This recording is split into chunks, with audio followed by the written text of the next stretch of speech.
For more updates, Professor of Virology, Professor Oyewale Tomori, joins me on TVC News at 7. Prof, you spearheaded Nigeria's effort to kick polio out of Nigeria, and in 2020, we were declared wild polio free. What is this new strain we are hearing about in the country?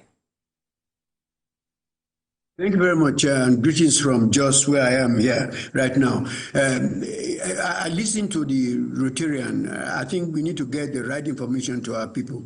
Yes, Nigeria was declared free of wild polio, but we are still having children being paralyzed with a virus which is called vaccine-derived polio.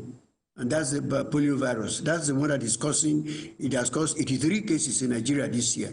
So when we go out to give information to our people, yes, there's no wild virus in Nigeria, but 83 children in this country up to today, as of this year, have been infected with this circulating vaccine-derived polio virus, which is still causing polio disease amongst our children. I think we need to get that information out to increase awareness, to let our people know that we are not free of polio disease, but we're free of the wild virus. And anything that is causing polio is still a problem for us. So please, let's get that message out to our people.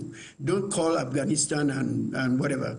Yes, they're having their own problem, but we are also having the same children being paralyzed with polio in this country. So let's get that message out. All right, Prof. So talk to us about this circulating variant poliovirus type 2, that seems to be holding us down and not allowing us enjoy the victory recorded in August 2020. Part of what happened, the name says vaccine-derived poliovirus. What happens is that when your immunity level is not up to par, or you have children, what you call zero-dose children, not immunized, the vaccine that is used is actually what you call attenuated. It's a weakened virus. That's the polio virus vaccine that we use. But if your immunity is not high enough, that virus can still overcome that immunity and become what we call the vaccine-derived circulating that is circulating right now. You remember during COVID, you're having thinking about mutation. People don't have enough immunity. That virus can overcome the immunity and come up in a new variant. That's exactly the same that is happening. The OPV vaccine, which is used to protect people again, is okay for the average person. But when you have malnutrition, when you have people who get enough doses and all that, and when you have zero children around, we're going to have this virus continue to change and mutate and cause paralysis in our children. So our problem is we need to vaccinate all our children, as many as no child must be left behind. Every child must get that vaccine. Otherwise, we continue to see what we're seeing.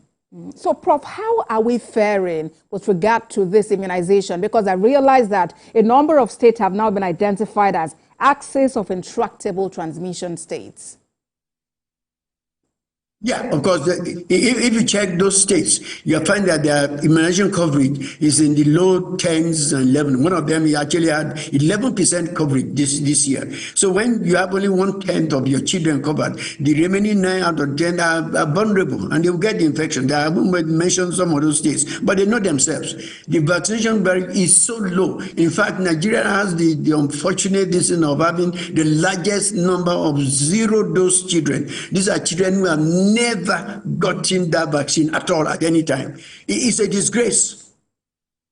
It's a disgrace. And I'm really very, I don't know. Anyway, let's talk. Let me also say one thing. You remember the Maiduguri flood that came as they virtually destroyed the second polio lab we have in the country. So it's only the Ibadan lab that is functioning.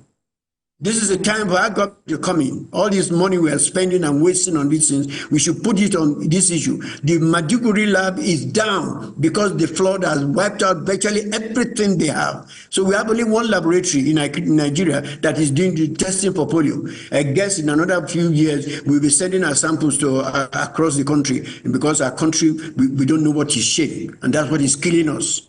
Prof, I can understand your frustration considering the enormous work that went into getting Nigeria to achieve that wild polio-free status. But why is the vaccination level low? What are we not doing? Is it that people are not going out to get vaccinated, or that these facilities are not available? What exactly is the problem?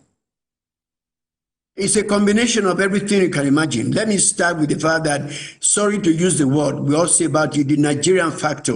When people will not take things that are important serious, when we put emphasis on the irrelevancies, and that's what has happened.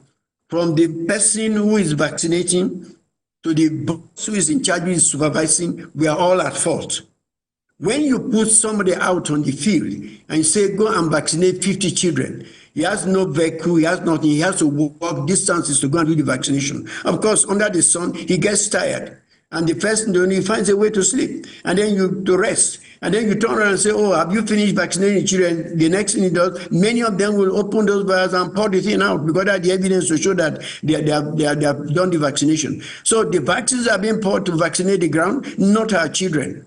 The supervisor is in charge will not go and supervise those ones, and that's what part of the problem. If the boss supervises his students and provides them with the enabling environment to do the work properly, we won't be where we are today. And I'm saying they call us resource limited country. We are not a resource limited country. We are a resource wasting, a resource squandering country, and we're using our money into the wrong directions.